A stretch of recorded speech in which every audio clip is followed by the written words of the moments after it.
All India time. નમસ્કાર દર્શક મિત્રો, આજના મુખ્ય સમાચાર। હાલોલથી વડોદરાના ધોરીમાર્ગ પર એક મહાકાય ટ્રકમાં એકાએક આગ લાગતા ટ્રક આખી આગમાં સ્વાહા બનવા પામી છે। આગ એટલી ભયંકર હોવાથી આગ ધોરીમાર્ગ પર પ્રસરતા હાલોલથી વડોદરાના ધોરીમાર્ગ પર ટ્રાફિક બંધ કરાતા ટ્રાફિક જામ થવા પામ્યો।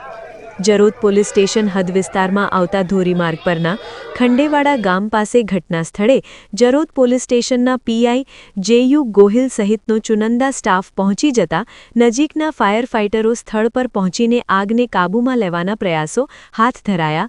હજુ સુધી કોઈ જાનહાનિ થવાના અહેવાલો પ્રાપ્ત થયા નથી।